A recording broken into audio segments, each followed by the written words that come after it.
햄토리! 안녕 친구들! 웃음에는 여러 가지가 있어요. 씩 표정으로 짓는 웃음, 기뻐서 소리내는 웃음, 재미있어서 웃는 웃음. 그런데 쌀쌀한 태도로 업신여기며 웃는 웃음도 있대요. 바로 비웃음이라는 건데요. 입술로는 웃고 있지만 마음으로는 죄를 짓는 나쁜 웃음인 것 같아요. 그런데 그 비웃음을 하나님께 보이며 큰 잘못을 한 사람의 이야기가 오늘 등장한대요. 그럼 하나님의 말씀을 비웃지 마라 라는 주제로 이야기를 나누어 보아요. 말씀을 듣기 전에 우리 함께 엿송으로 여여여!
사마리아 성 안팎에 먹을 것이 없을 정도로 심한 흉년이 계속되었어요.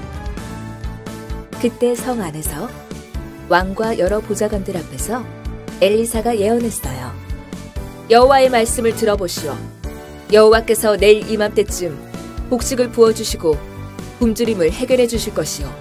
그중 왕의 곁에 있던 한 장관이 엘리사의 말을 비웃으며 이야기했어요. 하늘의 창을 열고 곡식을 쏟아부어 주신다 해도 그런 일은 일어날 수 없소. 이 말에 엘리사가 대답했어요. 당신 눈으로 하나님의 일을 볼 수는 있지만 곡식을 먹지는 못할 것이요. 성 안에서 이런 일이 일어나는 동안 성 밖에서도 하나님은 일하고 계셨어요. 그곳에 4명의 문둥병자가 함께 살고 있었는데 이들은 굶어 죽을 것 같아 살 방법을 찾기 시작했어요. 아람 적군에게 항복하고 용서를 빌어 먹고 살 방법을 찾읍시다. 그래요, 갑시다. 아람 군대에게로 갑시다. 그리고 4명의 문둥병자들은 아람 군대가 있는 곳으로 찾아갔어요. 그런데 여호와께서 그 소리를 큰 군대의 소리로 착각하게 만드셔서 아람 군대가 놀라서 도망치기 시작했어요.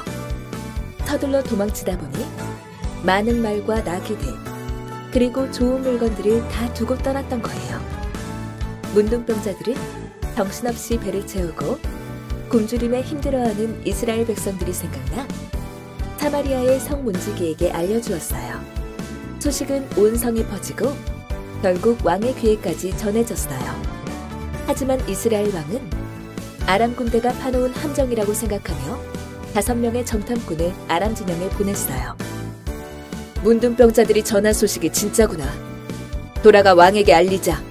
정탐꾼들은 이 사실을 왕에게 보고했어요.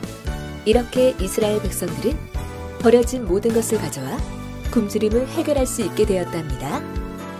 그때 마침 하나님의 말씀을 비웃던 장관이 성문 앞에 서 있다가 갑자기 몰려든 백성들에 의해 밟혀 죽고 말았어요.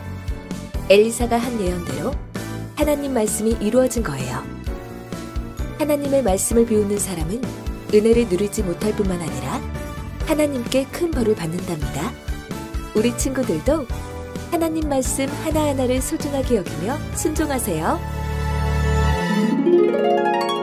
하나님의 말씀은 그 어떤 것보다 귀를 쫑긋 기울여 들어야 해요. 사람들은 믿음이 약해서 하나님의 선한 계획을 의심할 때가 많아요. 가끔 이해하기 힘든 일이 일어날지라도 우리를 향하신 하나님의 사랑을 믿고 순종해 보세요. 그럼 요 송을 한 번 더 들어볼까요?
우리는 하나님의 말씀을 어떻게 받아들여야 할까요? 1번 순종한다, 2번 무시한다, 3번 의심한다. 하나님 정말 감사해요. 하나님을 향한 기쁨의 웃음이 가득한 친구들이 되길 꿈토리가 기도할게요. 다음 주에 더욱 재밌는 말씀으로 꿈토리는 다시 돌아올게요. 안녕!